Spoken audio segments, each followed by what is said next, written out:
Você já se perguntou como funciona a mente de uma pessoa manipuladora? Primeiro, vamos com calma porque essa pergunta é muito superficial. A gente primeiro precisa entender o que é a manipulação.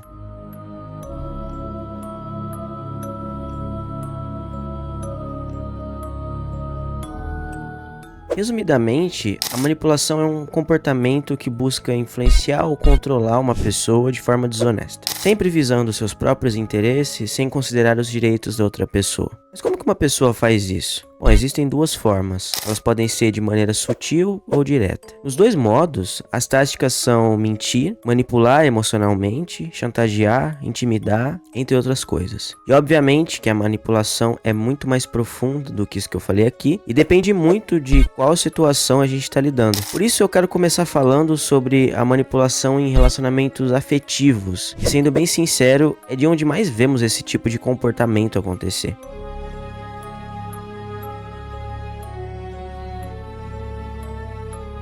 Se o diabo existisse, ele nos convenceria a sentir muito por ele, afirmou Martha Stout, psicóloga especialista na área de relacionamentos abusivos. Ela também diz que quando pensamos em manipulação, muitas vezes imaginamos vilões estereotipados. Em outras palavras, são pessoas que a gente facilmente identifica que são más. Porém, ela diz que os grandes manipuladores estão escondidos à vista de todos, sempre se vestindo com um manto da simpatia, ou como ela diz ser frequente, com um manto do amor. Para ela, compreender as táticas de manipulação é o primeiro passo para se livrar delas de uma vez por todas.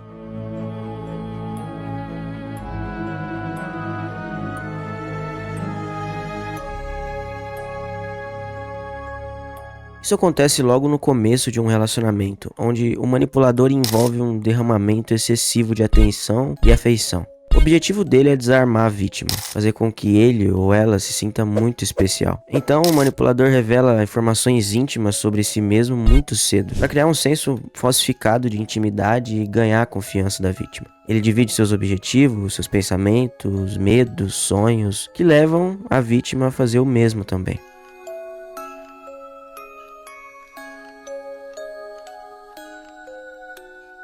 Essa técnica pode acontecer depois ou durante do bombardeio de amor, onde o manipulador ele elogia, recompensa, mostra afeição, adoração e declarações de forma irregular e imprevisível. Então, por causa dessa inconsistência que ele faz de elogios, acaba deixando a vítima ansiosa por mais aprovação e mais validação. Porém, como essa recompensa não é garantida, a vítima pode se sentir obrigada a trabalhar mais duro ou se adequar mais ao manipulador, sempre na esperança de obter a recompensa. Assim, tudo isso cria uma atmosfera de dúvida, de medo e de ansiedade. E a única coisa que alivia todos esses sentimentos são os reforços positivos do parceiro ou da parceira. Agora imagine que o manipulador se vê em uma situação onde sua vítima supostamente desconfia de uma traição. No caso, vamos supor que essa traição realmente aconteceu.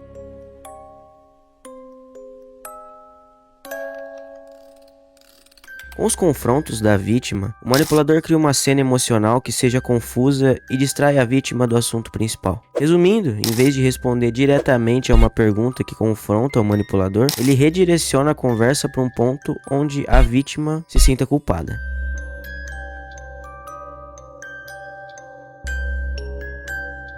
Essa tática é uma das mais efetivas para criar uma dependência emocional na vítima, pois nela, o manipulador cria um triângulo entre você, ele ou ela, e uma terceira pessoa fora da relação. A intenção é fazer com que a vítima se sinta insegura sobre esse relacionamento. Então, ao trazer essa terceira pessoa, o manipulador pode criar situações de rivalidade e ciúme, fazendo com que a vítima se visse na obrigação de competir pela atenção ou aprovação do manipulador. E se confrontado, ele vai negar qualquer interesse nessa terceira pessoa e vai alegar que todos os problemas do relacionamento giram em torno da vítima e sua insegurança.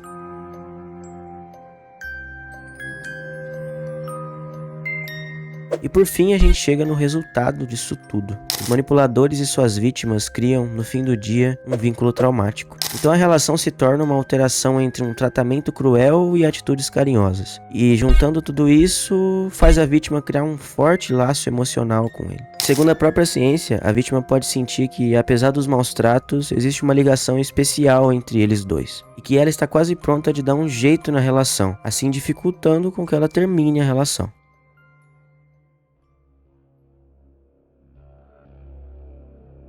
Mas esses tipos de relacionamentos são comuns? Bom, não tem como fazer uma pesquisa de casa em casa para descobrir isso. Porém, segundo uma pesquisa recente, 70% dos atendimentos psicológicos no Brasil são de mulheres que sofreram abusos psicológicos em um relacionamento. Porém, temos que levar em consideração as que não procuraram por ajuda, ou como vimos anteriormente, as que não conseguem terminar o relacionamento com o manipulador. Obviamente que casos assim são mais comuns com mulheres e a maior parte das vezes eu citei uma mulher como a vítima, mas os homens também podem sofrer com isso. Não é muito comum, mas existe sim, a gente não pode deixar de lado. E outra coisa, a gente não pode esquecer, cara, que a manipulação existe em todos os lugares, não só nos relacionamentos. Um exemplo próprio é a política. Isso fica bem claro, né, na última eleição, que eu nem preciso comentar muito. E as táticas são sempre as mesmas. Fazer com que você se torne uma peça ambulante, falando coisas que às vezes você nem concorda ou entende, sabe?